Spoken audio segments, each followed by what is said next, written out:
The president's address on Thursday centered on 21 key sectors, among them justice, health, education, the economy, and infrastructure. Economic growth in the Gambia has been impressive since 2017, with real GDP averaging 6% up to 2019. In 2020, growth was projected at 6.5%, but the pandemic outbreak compelled a revised GDP estimate of minus 1.5%. President Barrow is bound by law to appear before MPs once every year to address them on the development plans and policies of his government. In the area of transport, works and infrastructure, the president said impressive results have been registered despite the pandemic. Despite the COVID-19 pandemic, the transport, works and infrastructure sector registered impressive results.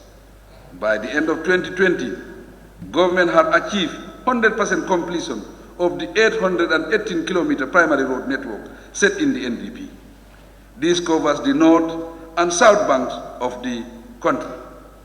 In addition to a paved distance of 650 kilometers also completed 120 kilometers of the Lamin-Koto-Pasamas road and the 48-kilometer road from Basse to Koyen. Complementing the Lamin-Koto-Pasamas road is a secondary paved road of 13 kilometers connecting Yerobawol to Basse. An other link to the Lamin-Koto-Pasamas road is an 18-kilometer paved distance from Kellen Johnson to Bustown. Added to the network of the Lamin-Koto-Pasamas project are two gravel feeder roads of about 20 kilometers. These comprise the Sare-Teneng-Sarengai road link and the Nyakoi-Mbaikunda-Dasilame link. With the primary road network completed, the sector is engaging in constructing secondary and tertiary road links and bridges. Along the new Basse-Koina road, two new bridges at the Chamoy and Suduwol, 25 meters and 32 meters long respectively, have been completed this year. In Basse, a 250-meter bridge and another 170-meter bridge in Fatoto have been completed. This $82 million project was financed through a grant from the government of the People's Republic of China.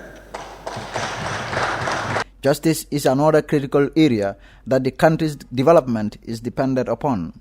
The president says his government will not waver in upholding the principles of good governance, rule of law, and respect for human rights. My administration will never waver in upholding the principles of good governance, democracy, the rule of law, and respect for human rights. In this respect, with support from the UNDP, the Ministry of Justice succeeded in developing a strategic plan 2021-2025 and revised the 2013 Sexual Offences Act, the 1994 Evidence Act, and the 2016 Legal Practitioners Act. In the same vein, the legislative reforms and transitional justice process commenced in 2017, resulting in the presentation of various bills to this August Assembly. These range from matters of crime, human rights, and freedom to amendments of discriminatory laws against women. We hope to have all pending bills enacted and implemented eventually. As disclosed earlier, consultation and dialogue are continuing to build consensus on a revised draft constitution. My government will provide support to this to happen amicably. The health sector is perhaps the most important. The COVID pandemic is ripping through the world. The president explains how his government went about managing the pandemic.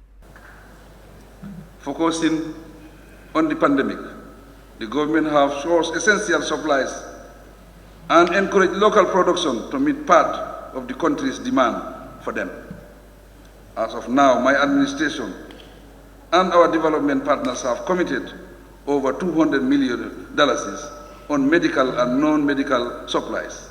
As a result, the health sector was able to secure substantial face masks, gowns, goggles, IPC materials, ventilators, and other vital equipment for use countrywide. Madam Speaker. Ndemban Clinic and the Sanatorium now operate as treatment centers for people infected by the coronavirus.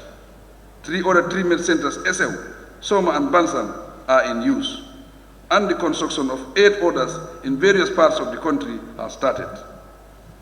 These projects were supported mainly by the United Nations agencies. The Gambia received its first batch of COVAX vaccines in record time, and the vaccination campaign has been a success.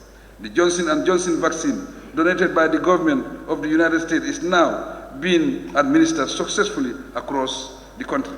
MPs will now on Monday converge to debate on the President's speech.